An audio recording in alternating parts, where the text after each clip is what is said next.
Okay, good evening everyone. Hindi na sabi pagkain na.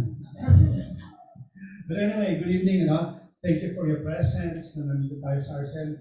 Wala namang foreigner dito, I can speak in Taglish. Is that correct? No? So, I'm free to speak in Taglish. Okay? Buhay, you can understand Tagalog naman, Okay. So, but anyway, as what I've said, Brother Ian gave you already a very short introduction regarding this organization, And this is very, I find this very important to share with you tonight. Dahil, as the introduction says, I was a member of the organization, even until right now, as an alumnus capacity of the orgs that I joined with when I was a student. And tonight, I'll be giving a perspective regarding the student organizations. Ian gave you a very brief intro. I will give you a refresher regarding organizations, why students join, what drives them to do such, what happens inside an organization, what are the biblical principles that apply if you are considering joining such organization. And hopefully this will aid you in the future if you plan to or not. Before I proceed, may I see the hands of those who are already member of an organization with this campus? 1, 2, 3. 1, 2, 3. Only 3. So very small number. Okay? And that's good. Now, as what I've said, siguro maganda muna na i-refresh ko kayo what is really a student organization. Actually, the meaning is vast. But I want it to be very simple. And I'm talking just from education.ph. And by the way, I will be speaking more on the context of UPLD. Karamihan naman dito ay nandito sa UP, right? But it doesn't in any way to mean that we are content with other universities. I value other universities as very important.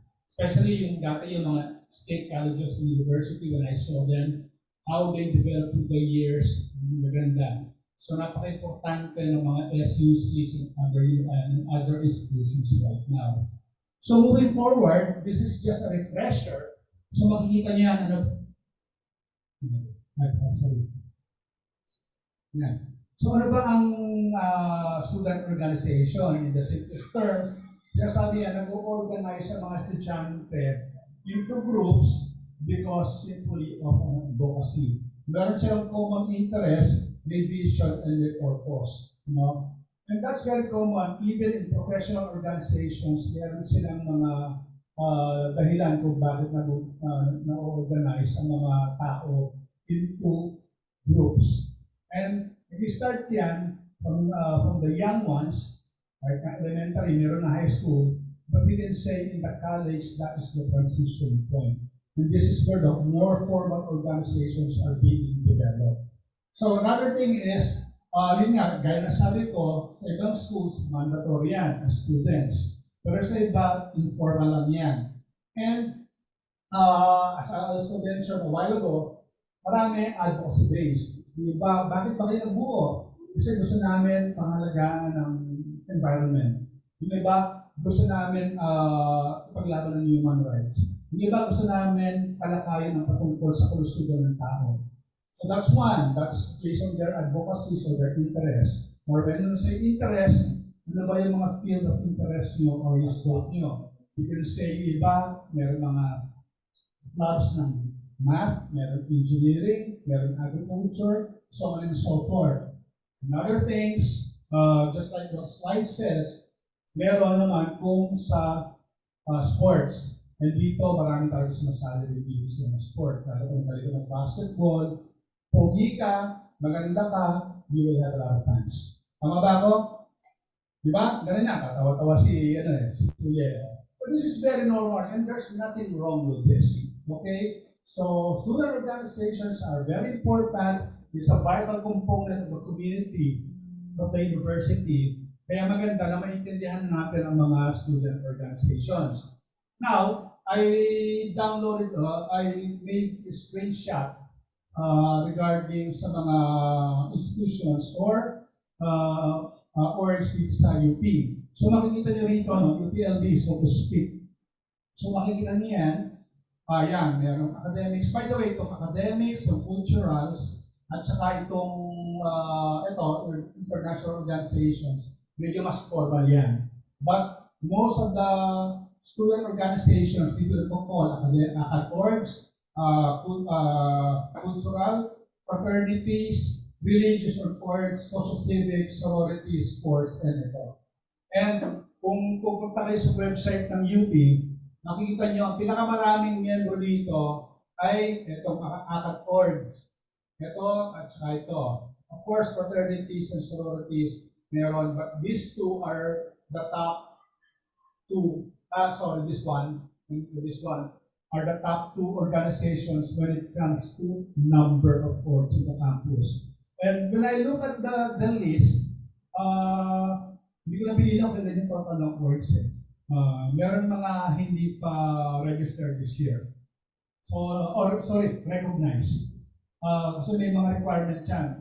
During my time, you need to have a minimum of 15 members to be recognized as an org. I don't know if it's still the same requirement right now in UPLB. So, pag wala ka, kung 14 ka lang, you can never be recognized. But you can continue to exist in the campus. So, what this shows is talagang importante ang mga orgs sa campus, no? Kaya maraming student na nag-join dito, but it goes without saying, marami rin naman na hindi nag-join. Okay? So, now, kanina, yung sinasabi ni Ian kanina, why do students join orgs? Peer pressure. Pero let me show you, mamaya tatalakayin natin yan. I will be giving more detail than sa peer pressure na yan para mas maintindihan natin. But dito sa common reasons why students join orgs ay decide to gain wider community. Kanina may tinatanong ako na sino yung org na wala. Pero syempre may common friends kayo. Like ako, dali kong kaibigan, kahit nung bata ako, when I was in high school, but when I joined orgs, organizations, a fraternity or academic org, my community really expanded a lot. Okay? So, mamaya na sa Q&A ko, gusto nyo tanong nangyari. Okay? So, yan, guys, sabi ko, to gain wider community, meron na kayo existing friends ngayon, but when you join an organization, you will meet people from different walks of life or from different areas. Ngayon, kasi magkakasama kayo dahil, kahit kami Palawan boys, kasi talaga naman taga-Palawan kayo. But, normally, kayo sasama kasi dahil kayo Palawan. But when you join an organization, you will meet even those coming from Ilocos or Mindanao or whatever. Sometimes even foreigners. Okay? Next is, kung meron kayong mga ideas sa isip nyo, di ba kanina yung isang slide, because you have advocacy, you have a vision. On your own, you cannot do it, you can hardly do anything. So what happens is that when you see an organization na meron ang advocacy nila, ang kanilang goal, ang kanilang vision, or mission nila, ay yung nasa iyo, then chances are you will be joining that organization. So isang cause yan, no? Kung bakit nag-join ng mga estudyante sa student orgs. Tapos, the next is also to learn more about himself. Kasi kung mag-isa ka lang or pumunti lang kayo, ang perception sa ilang tao, impression sa ilang tao, ikaw mismo hindi mo kilala sa sarili mo. Isipin mo, mabait ako. Pero pag nakita mo, marami ka na kasama, iyabang nun. So, you will now have a clearer perspective.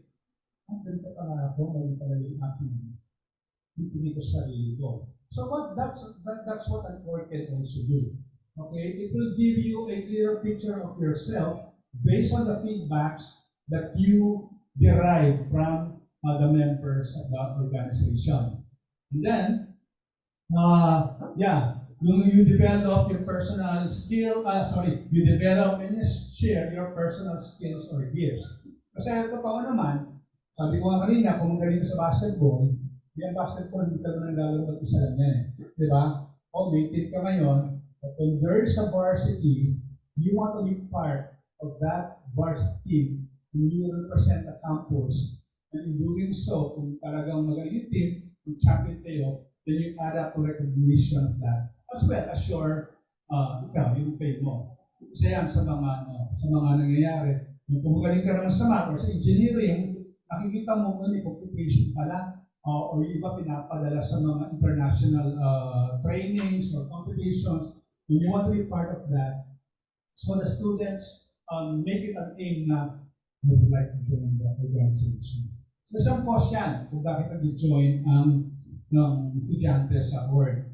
And then, yeah, as I mentioned a while ago, you expand your network, especially pag ikaw ay graduate na. Ito yan, sabi ko nga kanina, sorry if I use the Palawan voice, madali yung text ko eh. But when you graduate, syempre, maaaring iba sa inyo, pag-graduate ko ba, balik ako doon sa aming lugar. Pero when you join an organization, you will have a wider perspective. Marami palang opportunity doon sa lugar na yun. Marami palang pagkakataon doon sa lugar na yun. And that happens because of your co-members in the organization. And also, as what I said, pag-graduate mo, that was also one of my reasons. Nung graduate ako, makakilala ko yung, in fact, like yung sa academic work ko, when I finished when I graduated October, December, I already had a job because I'm a member of the academic organization who the higher rate person was a sister of ours. Pero hindi naman yun major reason. It can help, but at the same time, syempre, kailangan din yung credentials ko. Pero imagine kung wala kung yung advisor ko na recruit, hindi ako refer. So siguro, baka sa iba akong trabaho. So these are just some of the things that encourages students why they want to join organization.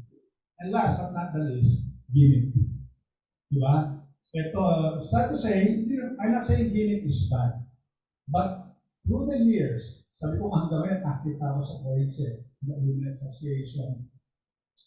I've seen how things evolve or develop or progress. Kung kami noon, nagiinom ako noon, may mas marami. Kumpara ng time namin. Ikaw ayun. Kami noon, kung mag-iinom kami noon, sorry, these are realities. Friday lang, ngayon yung iba, even I brunch, kahit Monday, mag-iinom. So the iba yun ang hinahanap, they want to join the gimmick, and I will show you the dangers of that later on. Okay? So these are just some of the things that I use. In fact, marami pang dahilan kung bakit pumapasok ang mga estudyante sa organization. But I can say these are the common ones. And take note, being part of a student organization is always give and take situation. Remember, give and take. Hindi one way yan. Pag give, ikaw muna magbibigay. Minsan kasi yung iba, kaya gusto pumasok, they want to benefit. Given na yun, especially if you perform your role well in an organization, kung may benefit ka dyan, mamaya pakita ko kung ano yung mga benefits, and ikaw mo na magbibigay ng oras mo, ng resources mo, ng time mo, ng sarili mo. But later on in that process, especially when the organization is really doing or performing according to their mandate or their advocacy, the member benefits. So it's a give and take situation. So here, ito yung mga common cause kung bakit sumasali ang estudyante sa organization. Okay? Now, meron idea tayo, no? Nagkakaroon na tayo, isang student organization, ang dahilan kung bakit pumapasok ang isang estudyante. So, or, ngayon, tingnan natin ang sarili natin. May estudyante tayo. Pare-pareho tayong tao. Okay?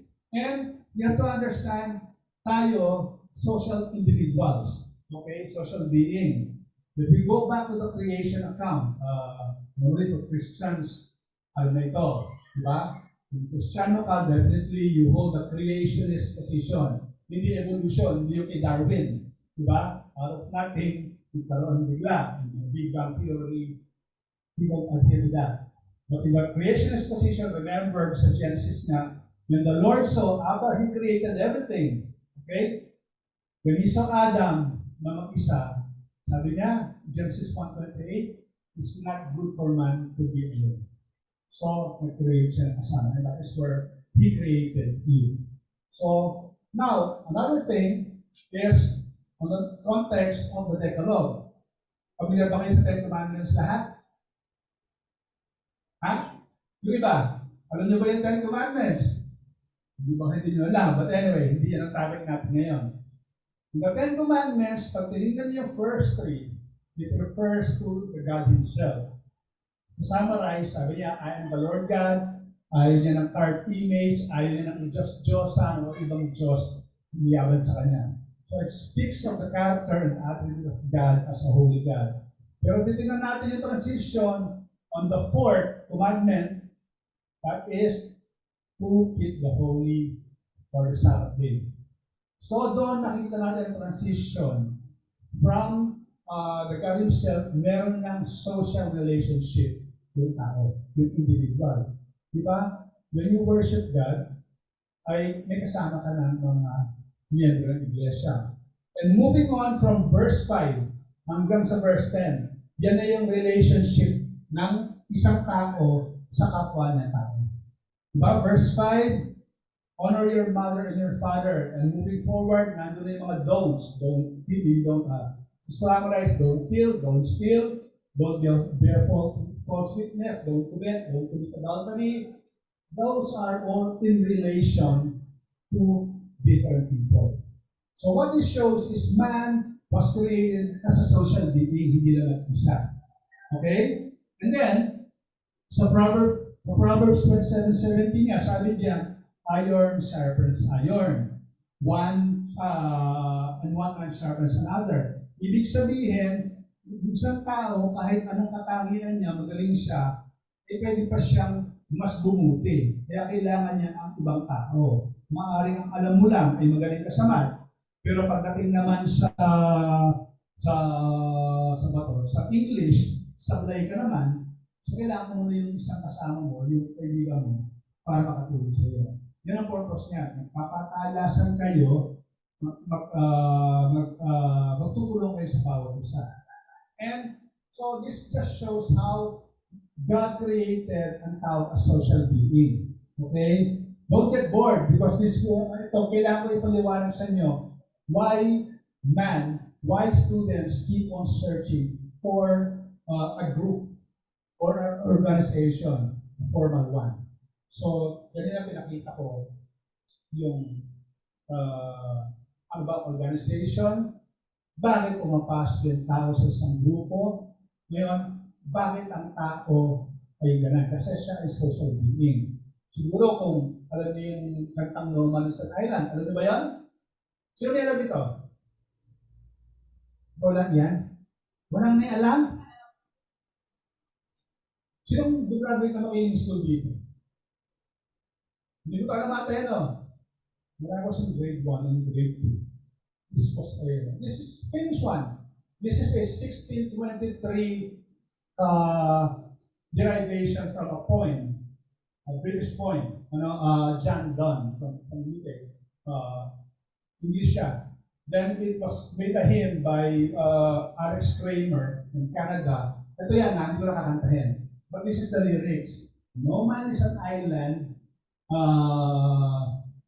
no man stands alone. Each one's joy is joy to me. Each one's grief is my own. Second verse, we need one another, so I will defend each man as my brother, each man as my friend. Yun. I can still sing the song after today, hindi ko nakakantahin, umuwi kayo. Okay? So what that song simply implies is no man is an island because man is a social being.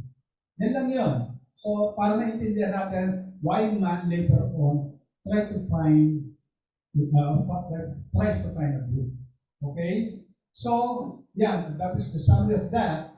Man was created by God not as solitary, but a social being to share, enjoy, and benefit from the blessings of fellowship with others. Di ba mas masarap na meron kang kasama? Imagine mo mag-isa lang. Siguro, sa inyo, di ba, RD, baka mabuwang ka. Di ba? So, kailangan talaga na meron ng salita.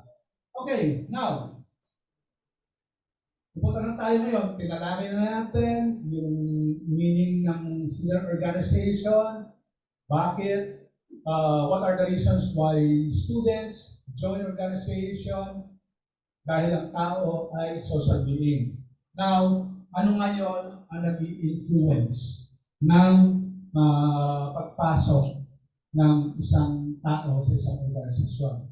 And the points that I will be raising to you are the teachings or the learnings that I derived from our class in Grace Ministerial Academy, Christian Ethics. I think this was, I took this course more than 2 years ago. This was also taught in our adult Sunday school regarding youth. Okay? So, isang nag-drive para sa isang tao na mag-join ang peer pressure. Ito ba tayo din? It can be one. But about peer pressure. So what does it say? The social movement of the youth is from home to school. So same age, interest from parents, siblings, to peers. Ang sinasabi dito, at your stage, ang mga iha, mga iho, ay nandun na kayo sa stage kasi nakalabas na kayo doon sa very dati, nandun na kayo sa ilalim ng nanay at tatay na sa ng bahay. Elementary, high school. In most cases, nandun kayo sa bahay, kahit hindi ka homeschool, ihahatid ka ng tatay at nanay o tatay mo o nanay mo sa school. So, mostly na-invite mo kung ano yung tinuro sa'yo sa loob ng bahay. But come college, that is the time of discovery mo.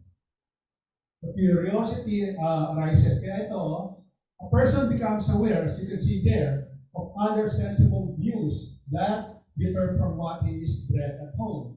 Nagiging curious ka na kung doon sa loob ng bahay, sasabihin ng nanay mo, o ng mami mo, no? Baka mga phone kayo lahat dito. Ano ba yung konyo? You know the word konyo? Alam niyo? Kasi sabi konyo, yung may But anyway, so what I'm saying is, kung ano yung natutunan niyo sa bahay, baka nabobore na kayo. Especially when you see new things, bakit sila gano'n? Kumakain ng gano'n. Kami, bawal sa amin yan. Bakit sila gano'n? Kumiinom ng gano'n. Kami, hindi kumakain. Now the curiosity arises. You start to try to, you want to now to learn new things. Okay? At your stage, no? And then, you are drawn to do things that other were untried. Ito yung sinasabi ko. Kasi sinusubukan na ngayon, yung dati hindi nyo nakikita naman sa bahay nyo. Yung dati, sa bahay nyo, lagi pinaiinom ng parents nyo ay juice. Di ba? Or maybe Coke. Sa labas, makikita nyo, alcoholic beverage. It's just one. Okay? And marami pa. Yung iba, kung sa loob ng bahay nyo, pagbabawa lang kayo ng parents nyo pumunta rito. When you see other people that they are visiting those places na nag-enjoy sila, how it arouses your curiosity. You become pressure to want to go there. Okay? So what this says is there is a social transition from complete dependence of the home or of the parents to the insistent independence. Nandun ako sa stage na yun. Yung inyong morphological, physiological, biological development ng katawan nyo, even mental, leads to those transitions. Nagiging curious na kayo.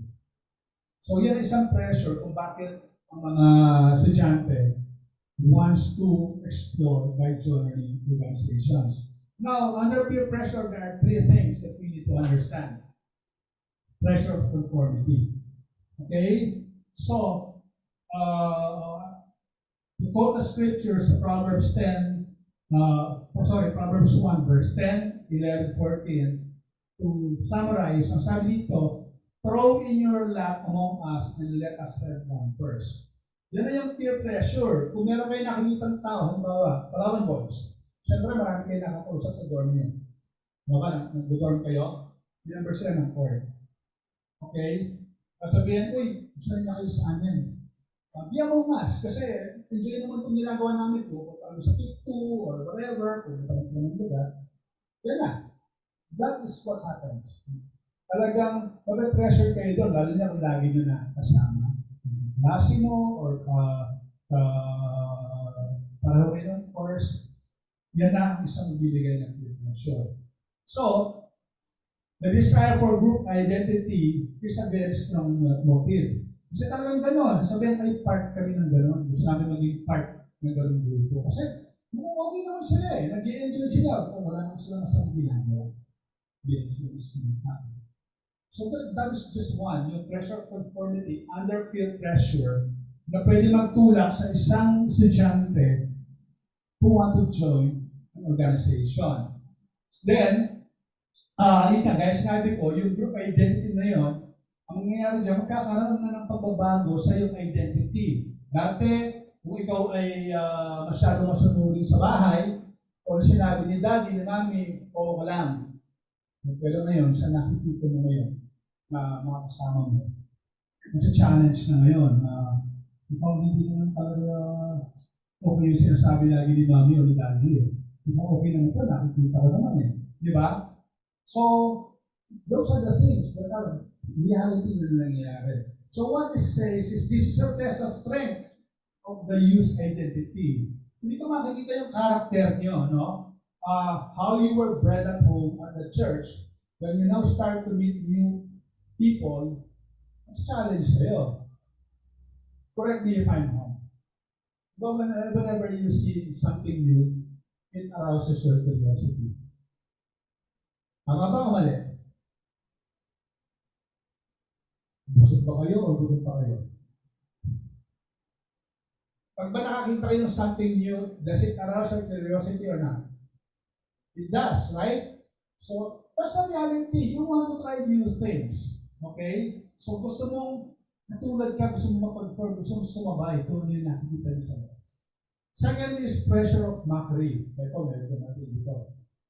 Ang mockery, panghahamak, pang-asar, panunukso na nasa paligid mo. Sabi nga sa Proverbs, the eye that mocks his father scorns obedience. Ito na, dumadating na dito sa kultura to, na kahit anong sabihin ng tatay o ng magulang, hindi na pinapansin nung estudyante, ng tao. Why? Challenge na to kasi sa nakikita niya, inaasar na nga siya ng hinahamak na siya ng mga nasa paligid niya eh. Sabi ko naman, masyado ka naman sipsip sa tatay mo, masyado ka naman sipsip sa nanay mo, hindi naman masama itong ginagawa namin, bakit hindi ka sumama sa amin? Sorry if I may use the term, ha? This is not to legal tattoos of the LGBT. Sabi baling ka ata eh, or tibo ka ata eh. These kind of things will happen right now. But what I'm saying is that when mockery happens, it exerts a lot of pressure to the person.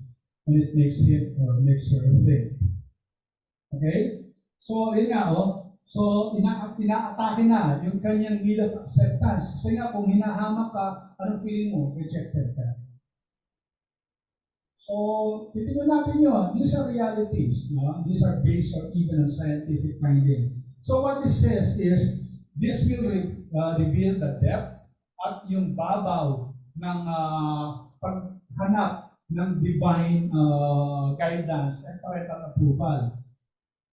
Di ba yung ginasa natin sa Proverbs 15, ito kasi yung stage na yan, hindi ang tawag natin rebellious.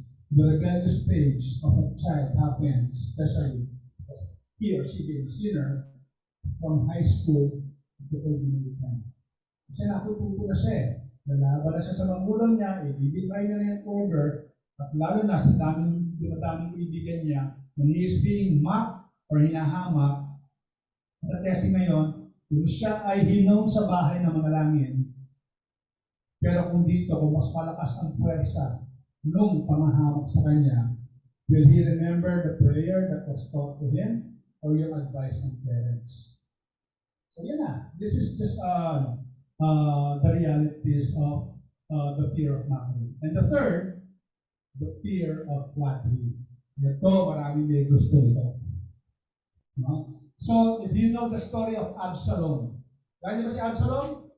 Okay. Si Absalom ay yung anak ni David na gusto mong papatay sa kanya. This is 2 Samuel. Absalom is a very handsome man. Okay? Pag binasa niyo yun, 2 Samuel 14, mula sa talampakan hanggang sa ulo, walang blemish. Siguro sa mga babae, pag nakakita ng ganun kapogi, ay! Ano? And vice versa. Hindi totoo. You read the Bible, 2 Samuel 14, you look at his attribute. Pero what did he do? He flattered kasi gusto niya, tinraidor niya yung tatay niya by yung nagbantay siya sa gate para i-advise yung mga nagsisik ng counsel sa David yung king. In short, pinalaman niya kapag niya kapogi siya. At pagpakantay niya dahil pogi siya, sabi ko, magaling yan. And this is, siyempre, ikaw iha. Kung sinabi ko, maganda ka, matutuwa ka. Siyempre, pag sinabing gwapo ka, matutuwa ka. Ang pagpakantay mo. Di ba? Pag sinabing ang galing mo basketball, di ba?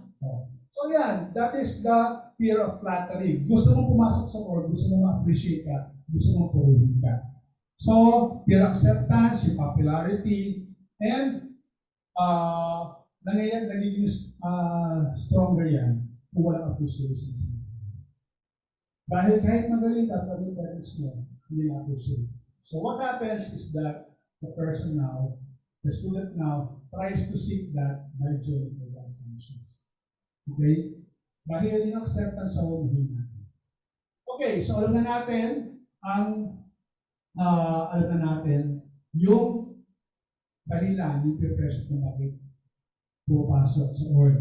Now, ano nangyayari sa inside the organization? Like in anything, there will always be the positive and negative. The pros, yung isa natin na sorry, na mapapanood. Gaya na sabi ko kanina, this is just a review kung bakit pumapasok ang isang tao sa org. Yung pros, yung gifts, yung talents na de-develop yan, at nakikinabang ka. Okay? Na-express mo sarili mo, nabigyan ka ng freedom, kaya ka sumali Okay? And then, yung leadership skills mo, na-develop. Ito, may share ko na konti ha. When I joined the board, to be exact, I never saw myself as leader. I never saw myself as a leader. But one, Brad, actually a Christian pastor right now, he was the one who nominated me. And from there on, my leadership abilities were developed. And nag-benefit ako after that I headed the academic board. Dire-diretso na yan hanggang sa pagtrabaho. So, hindi laging gano'n. But what I'm saying is that those are one of the things that happen when we join.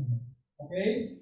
Then, guys, sinabi ko nga, may natutunan kang bago na dati hindi nakikita. Yan ang nangyayari sa dami na activities sa org, official man or recreation. There are a lot of things to learn. And yung time management mo, napaka-importante niya. Mamaya I will mention something about that. Kung ikaw ay nag-aaral, siyempre gusto mo talaga makatapos, pero gusto mo improve yung mga magamit tayo yung mga gifts mo, skills mo, you will find a way how to balance yung academics mo at saka yung pag-join mo yung activities mo. Lalo na kung officer ka. But sometimes, even though not an officer, can serve them. And time management is very important. When you become a professional, especially in this cutthroat age that we have right now, even in the digital age, time management is developed. Okay? Sinabi ko na kanina, nag-expand yung network mo, yung connection. But also for the Christians, it's an opportunity to evangelize and witness. Kasi ang isang Kristiyano, hindi pwedeng kayo lang Kristiyano magkakasama. Anong commandment ng Lord? Let your light shine. Let it be seen. Let it be seen. Do not put it under the basket.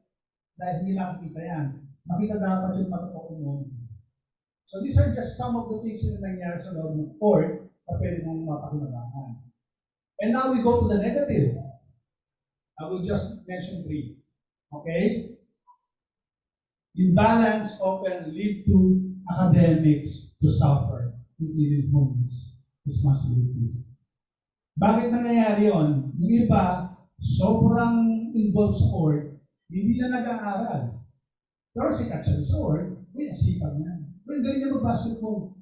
Ang galing ng head namin yan. Ang galing ng academic head namin yan, si Bob.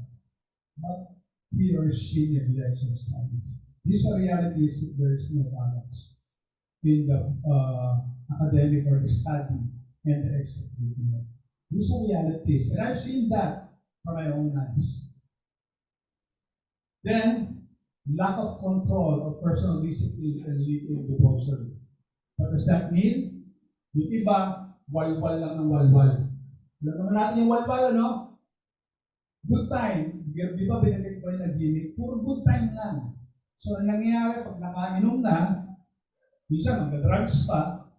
So, one thing leads to another. You sin, nag-drive, naka-aksidente, pwede pa makakulong, pagkalakbuhan, or immoral acts. So yan, ang isang ano. And last but not the least, unbalanced engagement in the court can lead to challenge parental authority. Kasi yung gawain mo sa bahay, sabihin mo, mapa, alis ako kasi may activity kami. Paano may activity? Pero unbalanced na eh. Puro court na lang eh. Yan nangyari. These are the realities. So, meron good, may bad. And the person, the student, has to really evaluate himself or herself. How do I manage this? Kung nandun na ako or if I'm planning to. Okay? So, now we're at the malapit na tayo sa merong instructions if we are reaching a decision, if we want to arrive at a decision to join an organization. Wisdom of selection. Okay? Ano sinasabi rito? Ang pansin niya puro sa karamihan sa Proverbs natin pinukuha kasi may talagang nagbibigay sa atin ng magandang guidance. Of course, the whole Bible does. But sabi dito, the righteous should choose his friends carefully or the way of the wicked leads to despair. Totoo naman, di ba? Siyempre, gusto mo yung kasama mo, matino. But in an organization, you will be presented with different types of people. Siyempre, hindi mo naman gusto makasama yung pangit. I mean, pangit yung ugali. Pangit yung, hindi yung pangit yung mukha, ha? Sorry, ha? Yung hindi yung mukha. No, I don't say pangit yung mukha. No, that's, masyado na. Pero I mean, yung pagkatao, yan talaga gawin tayo. So, another thing is, pag masyado mong kasama ang ibang tao, na para bang wala ka na sariling disposisyon, it can lead you to problem. Okay? Pero may tao talaga mag-i-speak sa'yo. May taong tutulong sa'yo. Yun yung taong dapat mong samahan. Yung alam mo, makakabuti sa'yo. Yan, wisdom of selection. Ikaw mamimili yan. Alam mo naman yung tama at mali. So what this says is, friendship is a matter of wise choosing, not just liking. Hindi dahil sumama ka lang dahil maganda kasi yun, pogi yun. Okay? Mabango kasi yun. Mabanguhin mo na isa, mabanguhin niya. Okay? Yeah, that's a reality na nangyayari yan. Sabi ko, I've experienced almost everything sa court. Okay? So, but these are the realities. Use wisdom that comes from God, especially in what the Scripture said. And the second, wisdom of avoidance. The wisdom of avoidance, sabi nga dito sa Proverbs again, no? 1 and Proverbs 4, my son, if sinners entice you, do not give it to them. What is it to say is learn to say no. Kahit pinipilit ka nila, pero alam mong hindi makakabuti sa iyo ang pag-choice ko. Say no. Flat, straight. Yun lang yan. Meron ka ng wisdom, alam mo kung makakabuti o makakatulong. Pwede ako mag-sige. Pero makakasama sa akin ito, sorry, dito na lang ako. Dito na lang ako sa mga kaibigan. So these are the two important things that you have to remember. When you want to make a decision in joining the Lord, you need to have the wisdom of selection and the wisdom of avoidance. So, we're down to the last two slides. We can talk. The very basic question to answer. Can anyone guess, kayo bilang estudyante, anong very basic answer sa tingin niyo bilang estudyante dapat yung sagutin?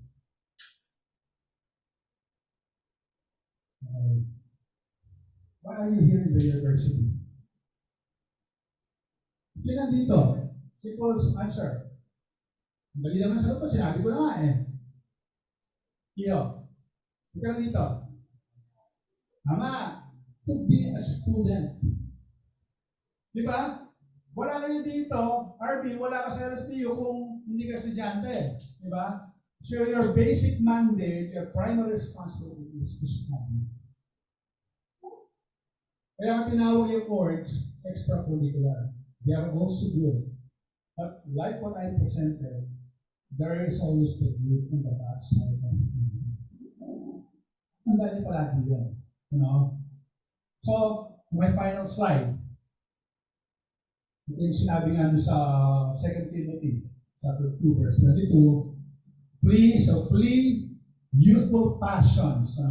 In the New King James Version, it says lust. Okay, explain ko lang ako mamaya. And pursue righteous faith, love, and peace, along with those who follow the Lord. Pag sinabing passion or lust, hindi lang ibig sabihin niya yung sexual in nature. Ibig sabihin yung extreme desire niyo.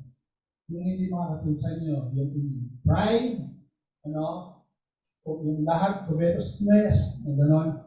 There are things na hindi naman masama. Pero if you want fame, hindi ang gusto ito, of course, ang sabi ng Lord, He humbles the low, but those who nagmamataas, He exalts the humble pa. Okay? So, yun ang sa inyo bilang mga kabataan, deny or avoid the youthful passions. And tingnan niyo, masamahan niyo, yung mga taong mas kumikilala sa Diyos. You have a better chance. Don't expect perfection. Okay? They are still sinners. But you have a better chance when your friends have the fear of God. Okay? And that will help you in your guide. In your decision process when in due time you want to join any student organization in the university. The final point, find satisfaction in the comforting company of Christ in your journey in the university. Ang Panginoong Yesus ang bibigay sa inyo ng comforting company. Hindi pababayaan. The scriptures are there, or is there. The scriptures, the Bible is there. Use it every day, read it, to guide you to illuminate you. Again, I am not encouraging or discouraging if you don't time you want to join an organization. But I presented to you the biblical principles and why students join organizations. So yun lang. Thank you for listening. Yung question kayo, I hope to answer.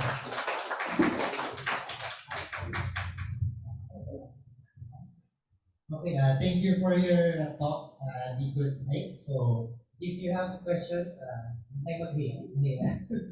Pwede na kayo mag-ask right now. And for those with us on Facebook Live, just message the GBC page and I will be forwarded to me. So, wala. Sorry. So, yeah. If you have questions, ask right away. Let's see, Rebecca.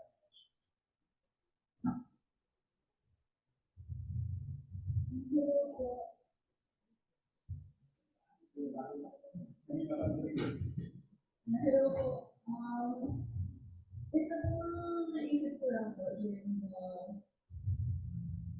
session ay marami pong lumalabas ngayon na yung mga news about crazy incidents during student organizations. So I was just thinking, kasi in most cases, akala mo mga CCTV maayos. My question is just, are there any ways that situations in that can be avoided?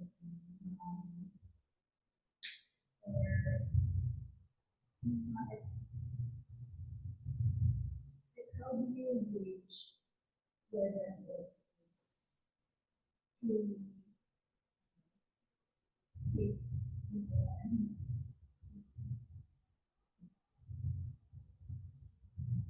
Thank you for the question, Rebecca. Actually, that's a very good question. It goes without saying that I experience hazing. to the max. And I also implemented it. But of course, during that time, while there was no very clear law yet, well, it doesn't justify hazing. Now that there is a law, many have already followed it, but the reality is there are still a lot who violate the hazing. Your question, Rebecca, is how do we know that they're really good or not? There's no perfect system that you will find out. But it goes without saying that if you want to know more of the organization, we now have, I don't know kung anong tawag ngayon dito sa UP, during our time, we have what we call the Office of the Student Affairs. So, this is still existing, right? Ayaw, Vice Chancellor. So, yeah, may mga record dyan ng mga violations ng organization. So, if you are thinking of joining an org, you can probably get a record. You can inquire from them and say, what's the background of this organization? Are they good or, again, as I mentioned a while ago, don't expect perfection, no? Since karamihan naman ng ngayon ng org ay secular, they're non-religious. So they're really prone to a lot of errors. But I'm not saying that they're not. So to answer your question, Rebecca, is there's no way to really gauge how good or perfect organization is. But at the same time, kung meron talagang black marks in whatever student organization, now with the digital age that we have, the subnet, nakalat-kagad sa media. Mabilis na namin. Okay. So yun, I hope I was able to answer the question. Thank you. May mga tanong pa ba kayo?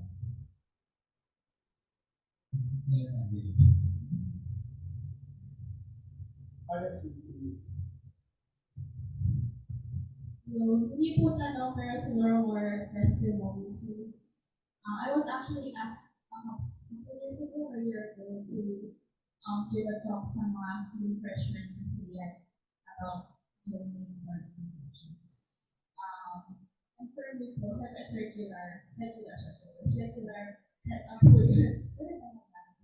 Ang sinabi ko po, kasi napansin ko rin po, minsan na pandemic and post-pandemic, ang daming nagmamadali sa atin, ng mga lahat, sa mga po, to belong somewhere. So, ang sinasabi ko po sa kanila, take your time to get to know organizations you're interested in. Kasi, kung wala lifelong membership, private consumers need to be different. So, parang relationship tayo, basta sa concept. So, take your time to get to know those activities. Ay, napagatan na rin yung activities na natin.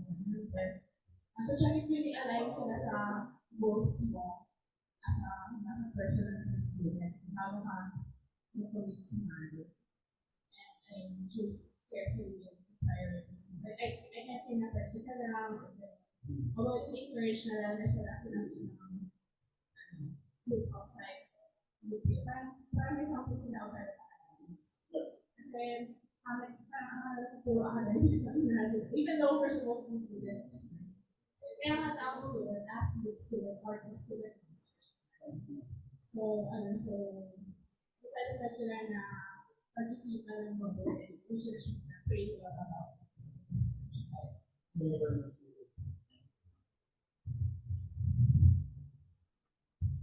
Yeah, thank you very much for that thought, Liwan. Yeah, it goes without saying na lahat yung tama. No? If you want to join an org, I already gave the pointers. Yeah, take time. Pag-aralan niyo mabuti. Remember, may peer pressure, dapat maintindihan niyo yan. Dapat hindi yun magtulak sa inyo if you really want to join an org. Scrutinize it very well. I had friends who joined the org when they were already graduating. Oh, ito lang. I have friends who joined when they were graduating. But the thing is, tama yung like what Levi said, affiliation doesn't end when you finish college. It's a lifetime affiliation. And even right now, I can tell you, the two orgs that I'm with, they're doing a lot of work and activities, some scholarship. Not that I'm endorsing it, it's just the good side of it. There are also the bad sides.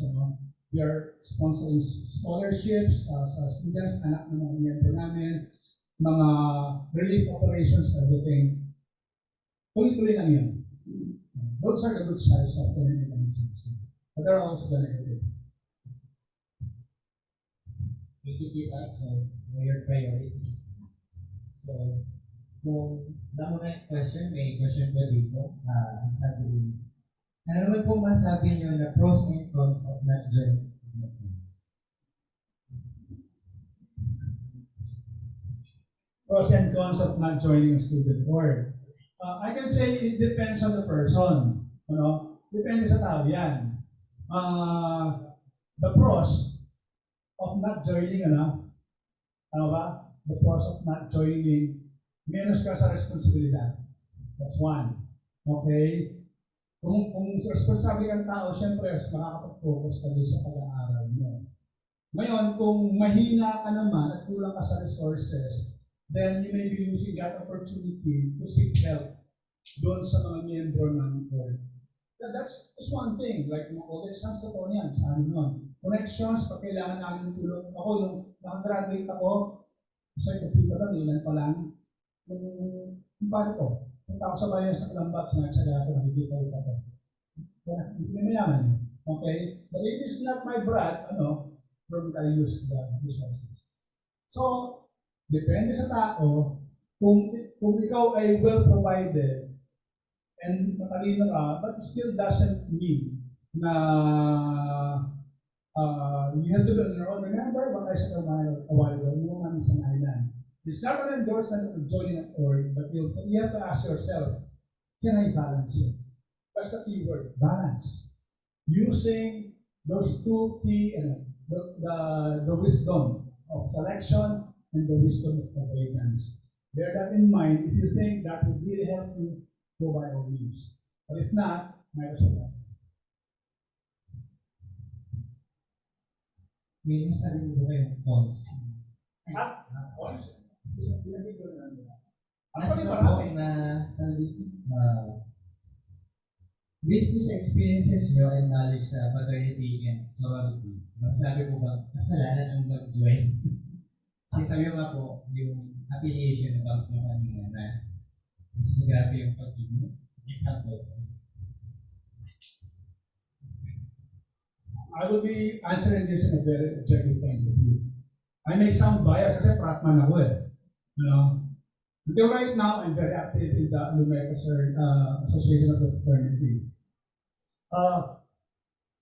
Sabi ko nga, yung binanggit ko kanina, when there is an imbalance, doon nagkakaroon ng problema. Kung puro walwal ang pa-prioritize mo, mali yun. I have a brother who is a pastor right now. He was already a Christian before. Nag-brag kami, but he shied away from the vices. By God's grace, in-acknowledge niya. Now he's a full-time pastor. And he finished well. Okay? Eh, brad ako sa cum laude. So, I want to erase that. This is not to defend fraternities. Meron talagang bad fraternities. Minsan kayo iba, gang nila. Na parang gang na. But real fraternities in CUP, hindi sila i-allow exist if they really got that. Meron din silang magaganda ng ito. Hindi ko i-deprive ang fraternity. I-deny na there are the bad sides. And that happens when there's imbalance. Yung sinabi ko kanina, yung wisdom of avoidance, you can actually say no. You have to stand your ground. Ako noon, when I became a Christian, my brother said, "Brad, ano nangyari sa'yo?" I said, I really stopped all the whole ones. Pero grabe. I would say that. Wait,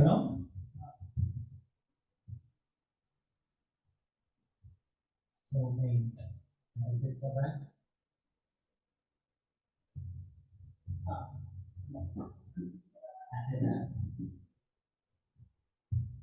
More on the context po na ikaw ay isang Christian student mo. Of course, you can join an board, pero how would you balance that at the same time na you can serve the ministries, your church? Kasi you can also call the church parang an organization din po ba na Parang, what will you prioritize? How will you prioritize your Christian faith also while being a student and while being a member of a court, a secular court? Diba?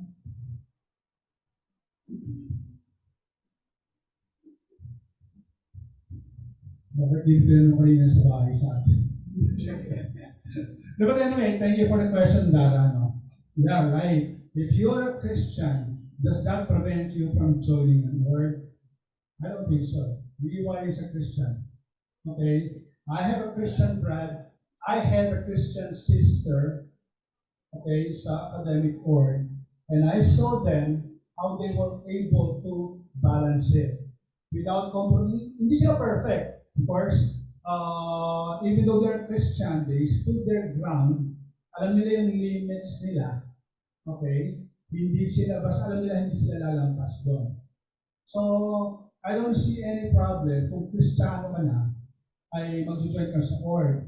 But at the same time, gaya ng sinabi ko kanina, dun sa cons, di ba, inside the org, if you have an unbalanced lifestyle of prioritization when you are in an org, pwede talaga ma-compromise yung service mo sa ministry. So, but if you think you can really manage well, dahil biniyayaan ka ng Diyos with really gifts, and by all means, you can join. Yeah. Para I was able to answer. Yes, Leo. But if not like that give or something for that gusto mali, lalo na minsan most also ask about their commitment. Ay mga previous or what you're really doing. Hindi ko na lang i-raise na sabi na yan na gusto na ako and going through this and that and that. And then, I think, the experience ko naman sa RCPL, parang respect ko yung nila. Pero baka invited ka pa nila to swear or gano'n. And, I don't think naman there's something wrong sa rebellion. Pero syempre, yung mga pero it's not to be. Parang nasa yung guard mo, na have to be careful. So, I think, maganda kasi i-raise mo agad yung nagpapili para at maintindihan ka rin natin sa rebellion. I think if they don't want to do that, it's not a partnership. Thank you. Yeah, that's a very good point. Declare from the start that you are Christian and this is your position on various things. If I may just add, even in the professional level, when I was applying for a job, I immediately declared that I am a Christian. So, alam niya yung boss ko, who happens to be a Christian also? Ako, bakit? Alam na yun ng mga kasama ko that I will be joining them in drinking, meaning too much drinking. I drink occasionally. It's not really forbidden. Pero as much as possible, is to do that. And that happens when you state your faith from the start. Whether in the org right now, maganda nga ngayon kung babala ko yung sumali, so that will prepare you in the professional career. But experience also persecution. Be ready. It will happen, I tell you, biblical naman. If you stand for the faith, you will suffer persecution. But it's worth it. It's worth it. Hindi nila kaya tumbasan yung pinapromise ng Lord for those who are in it.